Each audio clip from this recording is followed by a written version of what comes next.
এই বাড়িতে কোনো খাবার দাবার হবে না, শিগগির এখান থেকে বেরিয়ে যাও।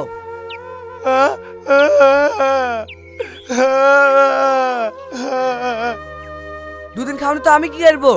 এ বাড়িতে কোনো খাবার হবে না, এখান থেকে যাও তো।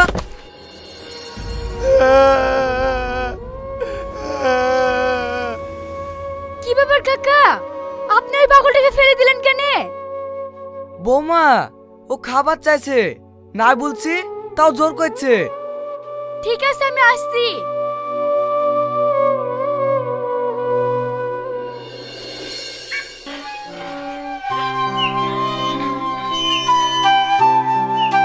তোমার খিদে পেয়েছে? আসো, তোমাকে খেতে দিচ্ছি। বৌমা, ওকে বাড়ির ভেতরে নিয়ে যাও না, স্যার কঠোর ভাবে নিষেধ করেছে, অচেনা লোক যেন বাড়ির ভেতরে না ঢোকে। এ তুমি কি বলছো কাকা? একটা পাগল খেতে চাইছে আর আমি খেতে দেব না? এর জন্য তোমার স্যার কিচ্ছু বলবে না। আসো, ভেতরে আসো।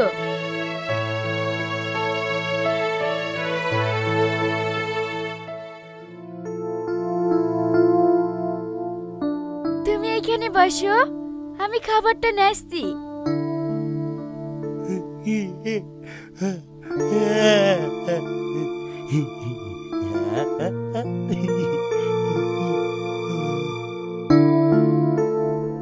নাও, খেয়ে নাও।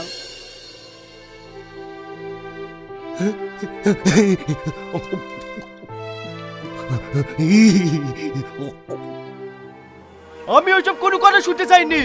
আজ কি মাল ডেলিভারি হওয়া চাই, আজ যদি না হয় না কোপাই থেকে ঘাট ধাক্কা দিয়ে বের করে দেবো। কি ব্যাপার, এই পাগলটা কোথায় থেকে আসলো? ও খুব খিদে পেয়েছিল তো, তাই ওকে। চুপ কর, সিকিউরিটি সিকিউরিটি। হ্যাঁ স্যার বলুন। এই পাগলটা বাড়িতে ঢুকলো কিভাবে? আমি ঢুকতে দিইনি স্যার, ম্যাডাম ঢুকতে দিয়েছে। ম্যাডাম বললো আর তুই ঢুকতে দিলি?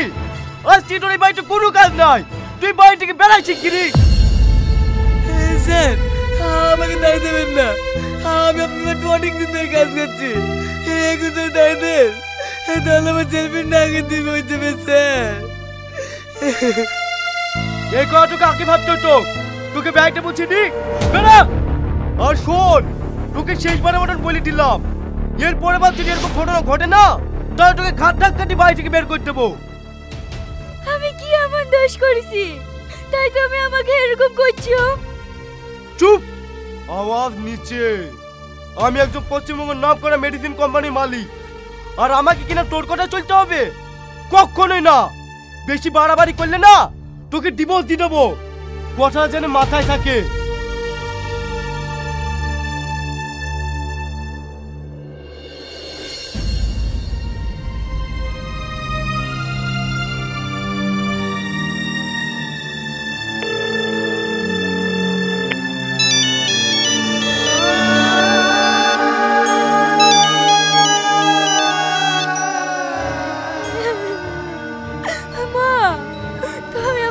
সাথে বেঁধিলা, আমাকে একটু ভালোবাসে না, সব সময় ঝামেলা করে, আর কিছু বলতে গেলে আপনি ডিভোর্স দেবো তাই বলে।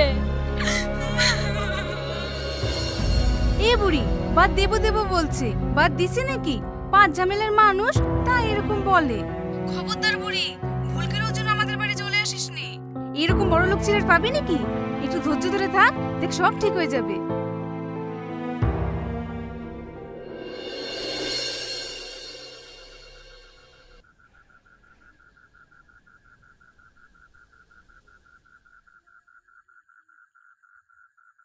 কি ব্যাপার, রাত 10টা বেজে গেল, তাও এখনো বাড়ি আসলো না? প্রতিদিন তো 7টার সময় বাড়ি চলে আসে। ফোনটা করে দেখে দিনি। না না, যদিও বকে, অনেক রাত তো হয়েছে, যা বলবে বলুক, একবার ফোনটা করে দেখি।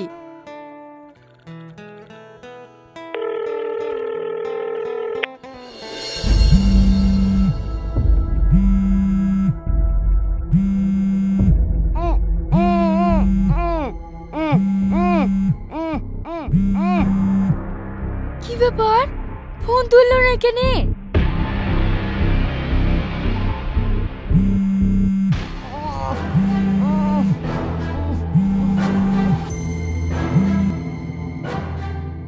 কি গো, অনেক রাত হয়ে গেছে, তুমি এখনো বাড়ি আসোনি কেন?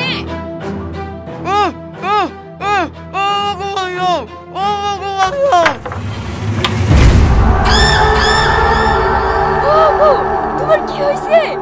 তুমি ওরকম করছো কেন?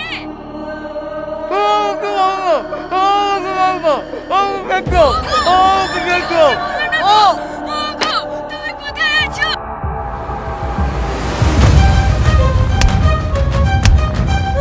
হ্যালো হ্যালো, আমার স্বামীর কি হলো গো?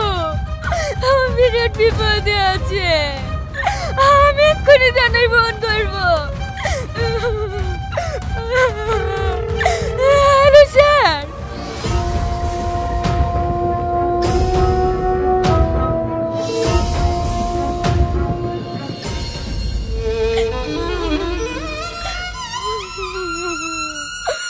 স্যার স্যার, আমার স্বামীর কোনো খোঁজ পেলেন? দেখুন ম্যাডাম, আমরা সারা রাত ধরে চেষ্টা করছি, এলাকা থেকে টপ টপ মাফিয়া ডনদেরকে ধরে এনেছি, কেউ কিন্তু এখনো স্বীকার করেনি। তাহলে আমার স্বামীকে কে কিডন্যাপ করলো? আমি এখন কি করব?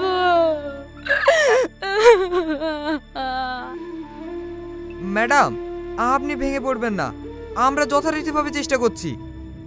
ম্যাডাম, আপনার স্বামী যে কিডন্যাপ হয়েছে, কিডন্যাপাররা ফোন করে কি আপনার কাছে কোনো টাকা চেয়েছে? না, আমাকে কেউ টাকার লেগে ফোন করেনি। স্যার, আমি একটা জিনিস বুঝতে পারছি না, কিডন্যাপাররা কিডন্যাপ করে যদি টাকাই না চায়, তাহলে কিডন্যাপটা করলো কেন?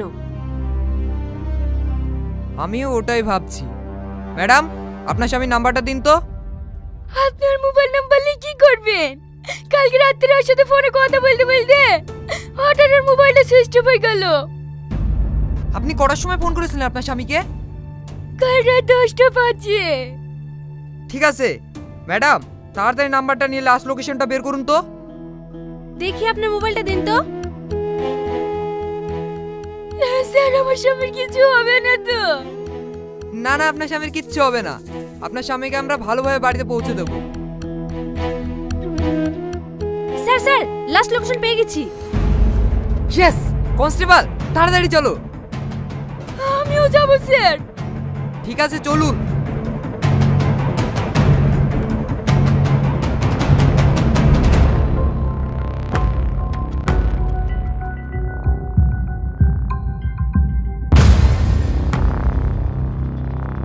স্যার, লাস্ট লোকেশন এই ঘরটাই দেখাচ্ছে।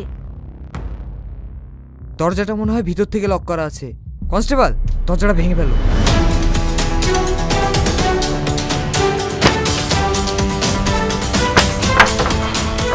হ্যান্ডস আপ, একদম পালানোর চেষ্টা করবে না, পালানোর চেষ্টা করলে গুলি করে দেবো। ওকে তোমার কি হাল করেছে গো? আমার দেখে সহ্য হচ্ছে না। স্যার, আপনি ডোরটা খুলে দেন না। তোর এত বড় সাহস, তুই একটা বড় বিজনেসম্যানকে কিডন্যাপ করেছি? কি তুমি? ম্যাডাম, আপনি একে চেনেন নাকি? হ্যাঁ চিনি, এই তো কিছুদিন আগে পাগল সেজে আমার সাথে খাবার খেয়ে গেল। ওকে আমি কত যত্ন করে খাবার খাইছি, আর তুই প্রতিদান দিলি। জানোর বেমান, তুই কেন এই করেছিস বল বল। ম্যাডাম ম্যাডাম, আপনি একটু শান্ত হন, ওকে আমি এমন কেস দেবো না, জীবনও জেল থেকে বেড়াতে পারবে না। এই চল। দাঁড়ান স্যার, ওর কোনো দোষ নেই, ওকে আপনি ছেড়ে দিয়ে। এইটা আপনি কি বলছেন স্যার? হ্যাঁ স্যার, আমি ঠিকই বলছি, আমি একটা অপরাধী, যত শাস্তি দিয়ার আমাকে দেন। আগো, তুমি কি পাগল লাগিস নাকি? এইসব কথা কেন বলছো? না শ্রাবণী, আমি পাগল হইনি, ও যে ভুল রাস্তায় চলছে তার সম্পূর্ণ দায়ী আমি। তার মানে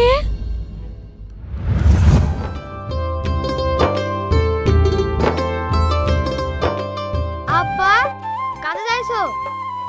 হ্যাঁ মধু, কাজে যাচ্ছি। কিছু বলবা শোনা? আব্বা আজ আমার জন্মদিন, একটা ভালো কেক লেছো না? হ্যাঁ সোনা, নিয়ে আসবো। তোমার জন্য একটা ভালো কেক নিয়ে আসবো। কি ব্যাপার, ছেলের গা তো গরম, জ্বর এসছে নাকি? হ্যাঁ গো, সকাল থেকে জ্বর জ্বর করছিল। সকাল থেকে জ্বর করছে, আর এখন ওষুধ আনতে পারোনি? তুমি কাজে যাও, আমি এক্ষুনি গিয়ে নিয়ে আসছি। তোমাকে ওষুধ আনতে হবে না, তোমার ভুল মন। আমি ওষুধের সাথে কাজে যাচ্ছি। আব্বা আমি যাব। না মধু, তোমাকে যেতে হবে না, আমি এক্ষুনি ওষুধ নিয়ে চলে আসবো।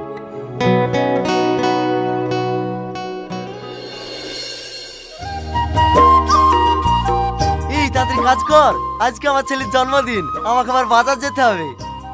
হেই, আজকে তোর ছেলের জন্মদিন, আমাকে বলিসনি? আমরা যাব না? তোরা আমার কাছের বন্ধু, তোদেরকে আবার বলতে হবে? আমরা কিন্তু যাব, আমাদেরকে ভালো মন্দ রান্না করে খাওয়াতে হবে। শালা পেটুক, তোর সব সময় খাওয়া খাওয়া না। চাচা চাচা, তোমার ছেলে কি হয়েছে দেখোগা, মুখ দিয়ে ফেনা উঠছে। হ্যাঁ, ইয়া তো কি বলছি রে?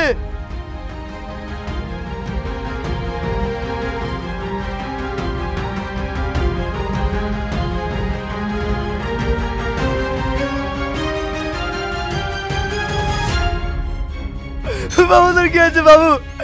কথা বল বাবু, বাবু রে, কথা বল বাবু, কথা বল বাবু রে। ওগো ওগো, আমার ছেলে কি করে হারালো গো, বলো না গো, বলো। আমি কিছু জানিনি। এই ওষুধটা খাওয়ানোর পরে আমার ছেলে শিখতে শিখতে আমার চোখের সামনে থেকে চলে গেল গো। আল্লাহ গো, এখন কি করবো?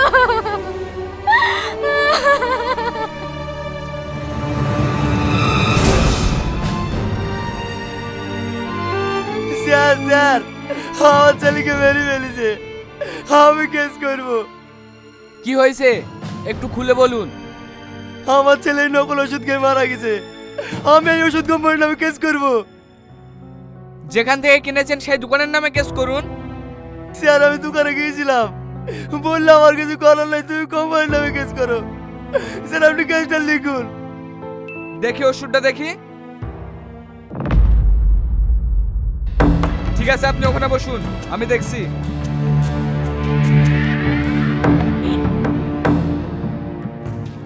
হ্যালো স্যার, আপনার ওষুধ কোম্পানির নামে একজনা কেস করতে এসছে। আপনার ওষুধ খেয়ে ওর বাচ্চা নাকি মারা গেছে। কার ছেলে মরলো কার ছেলে বাঁচলো তা দেখে আমার লাভ নেই, এটা আমার বিজনেস।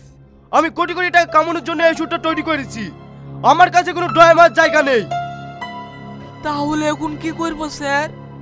কি করতে হবে সেটা আমাকে বলে দিতে হবে নাকি? আমি আপনাদেরকে মাসে মাসে টাকা দিই, আবার কি করতে হবে সেটাও বলতে হবে। ফোন রাখুন, আমি এখন ব্যস্ত আছি। ঠিক আছে স্যার, আমি দেখছি। এই তুমি শোনো। হ্যাঁ স্যার বলুন। দেখো, আমি বড় সাহেবকে ফোন করে দেখলাম, অত বড় কোম্পানির বিরুদ্ধে কেস করাটা পাগলামি হবে, তাই কিছু টাকা নিয়ে এখান থেকে কেটে পড়ো। না স্যার, আমার টাকা দরকার নাই, আমি আর বিচার চাই। কি বিচার করব বল? তোর ছেলে যে এই কোম্পানি ওষুধ খেয়ে মারা গেছে, তার কি কোনো প্রমাণ আছে? হ্যাঁ আছে, প্রমাণ আমি নিজে। আপনি যদি কেস না লেখেন আমি হাইকোর্টে যাব।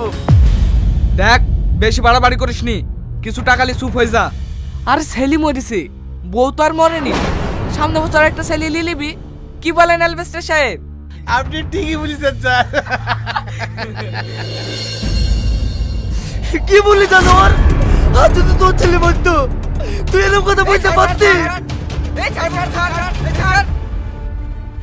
তোর এত বড় সাহস, তুই আমার কলার ধরলি?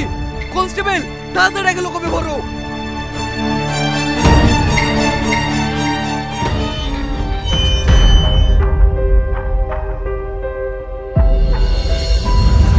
তারপর ঠিকই ও আঘাত পেটে পেটে ভুল রাস্তায় চলে গেছে। একটা মানুষ কোনদিনই ক্রিমিনাল হয়ে জন্মায় না। আমাদের মতন কিছু ভদ্রলোক তাদেরকে ক্রিমিনাল বানায়। তাই বলছি স্যার, ছোট দাসটি আমাকে দেন, কিন্তু ওকে ছেড়ে দেন। আপনাকে আবার কি শাস্তি দেব? আপনি যে আপনার ভুল বুঝতে পেরেছেন, এটা আপনার জন্য সবথেকে বড় শাস্তি। চলেন সবাই বাড়ি চলেন। ha